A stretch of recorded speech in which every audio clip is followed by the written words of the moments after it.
Olá, moçada. Espero que você esteja bem e nós estamos retomando as nossas atividades, né? Estamos na quinta semana e vamos trabalhar hoje, como nós já tínhamos comentado, com circunferência. Lembrando que circunferência e círculo são distintos, né? A circunferência é isso que você está vendo aqui no quadro, tá certo? Nós temos aqui o centro da circunferência e aqui a delimitação dela, né? Eu sei que o comprimento da circunferência é dado por 2πr. Professor, o que é o comprimento? Só lembrando, o comprimento nada mais é do que o contorno da circunferência. São elementos de uma circunferência, o centro, tá certo? O raio, que nós já sabemos, né? Se eu chamar aqui de O, aqui de A, eu posso falar que OA é o raio da circunferência. Nós temos ainda o dobro do raio, então nós temos aqui R mais R, e aí nós teríamos o quê? O diâmetro. E posso afirmar que o diâmetro é igual a 2 raios, tá certo? Isso nós já conhecemos lá do sétimo ano, na verdade. Muito bem. Vamos falar agora de algumas propriedades da circunferência. Eu já desenhei aqui para agilizar, né? Uma propriedade importante da circunferência é que se eu tenho uma tangente à circunferência, eu posso falar que a reta T é uma tangente à circunferência, essa circunferência, o seu raio é perpendicular. Eu disse perpendicular à tangente, tá? Toda vez que eu tiver uma tangente, ela é perpendicular ao raio dessa circunferência. Nós temos ainda alguns elementos, eu quero retomar aqui, acabei não comentando. Deixa eu falar aqui desses pedaço de reta, eu vou chamar de CD. Esse pedaço de reta, que eu chamei de CD, é uma corda. Eu posso falar que é uma corda da circunferência.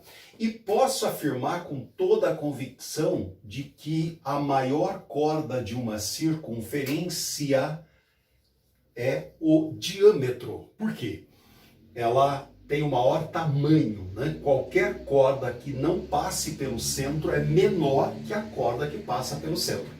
Portanto, a corda que passa pelo centro é o diâmetro. Então, eu posso falar que o diâmetro é a maior corda de uma circunferência. Muito bem. Eu ainda voltando aqui nas propriedades, se eu tenho uma corda, vou pegar aqui uma corda, vou chamar essa corda de CD, e aí eu vou traçar aqui um segmento perpendicular a essa corda. Esse segmento perpendicular, passando pelo centro, divide essa corda em 2 segmentos de mesmo tamanho. Isso só vale se o raio for perpendicular à corda, tá? Se o raio for perpendicular à corda, o raio vai cortar essa corda em 2 segmentos de mesmo tamanho. Eu vou aproveitar e agora vou fazer a mão livre para a gente não perder tempo. Alguns dados extremamente importantes a respeito de circunferência, tá? Ângulo inscrito numa circunferência e ângulo central. Professor, o que é ângulo central? Eu vou chamar de C, ângulo central.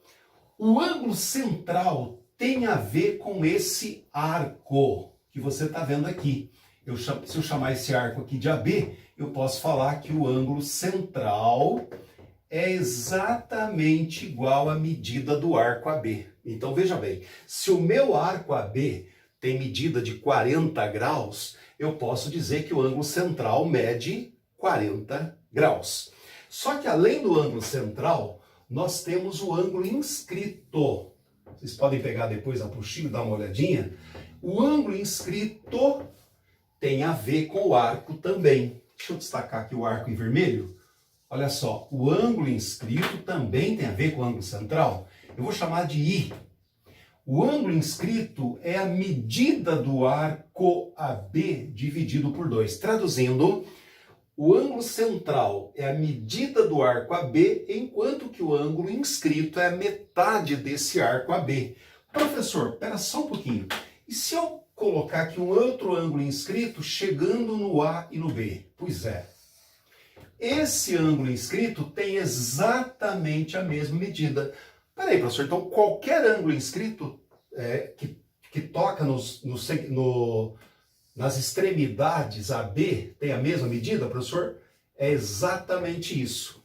Esses três ângulos inscritos têm a ver com o arco AB, portanto eles valem a metade do arco AB, ok? Muito bem. E aí nós temos outras situações em que nós já vamos comentar. Existe o chamado ângulo de segmento, eu vou improvisar, tá?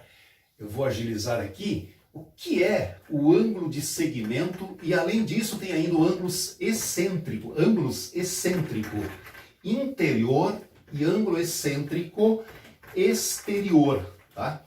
Eu vou começar com o ângulo excêntrico. O que é ângulo excêntrico interior, tá? Eu vou anotar aqui no quadro e você pode anotar no seu caderno. Olha só, ângulo excêntrico. Não é uma palavra que nós estamos acostumados, né? Excêntrico, interior. E existe o ângulo excêntrico exterior. O ângulo excêntrico interior é isso aqui, ó.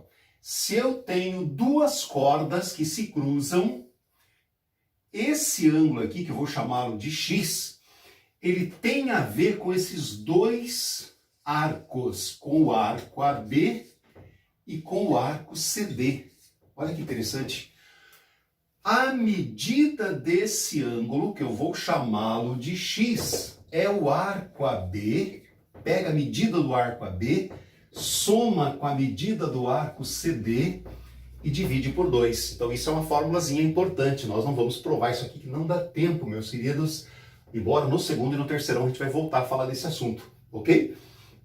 Muito bem. E existe o ângulo excêntrico exterior, ângulo excêntrico, só que agora exterior. Professor, o que é o ângulo excêntrico exterior? Da mesma forma, olha que interessante.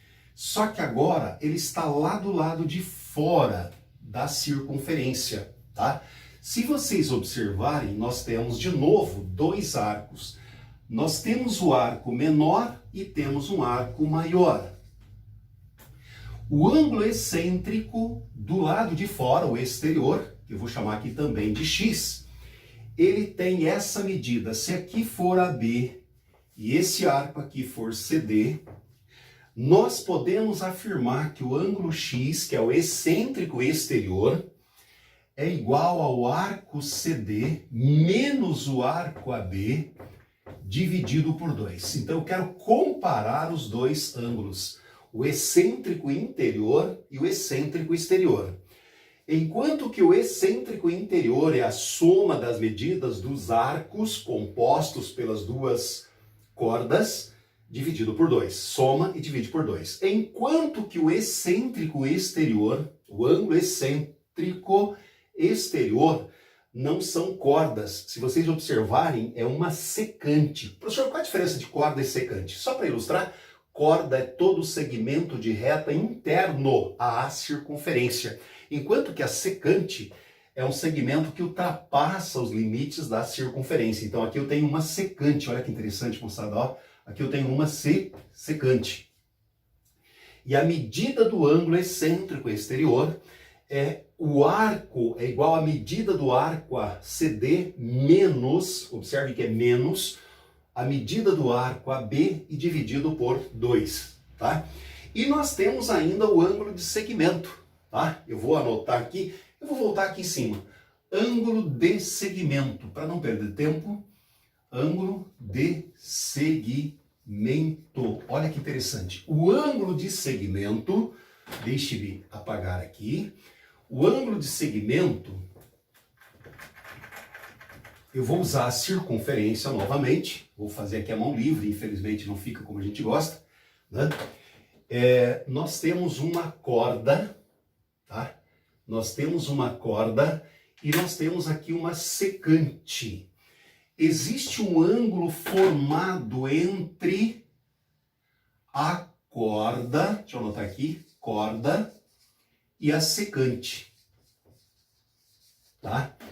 O ângulo formado entre a corda e a secante, dá para perceber isso de forma clara, né? Ó, entre a corda e a secante, é chamado de ângulo de segmento. Professor, o que é esse segmento? Na verdade, segmento é um pedaço de reta, né?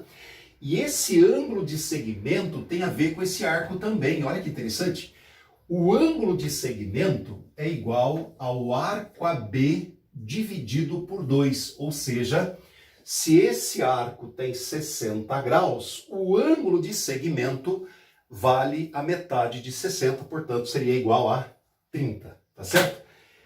Você poderá ver e rever esse vídeo, né, até para você fixar essas propriedades e esses dados que nós passamos para vocês. Abraço a todos, obrigado pela atenção, né? Veja e reveja esse vídeo, ok?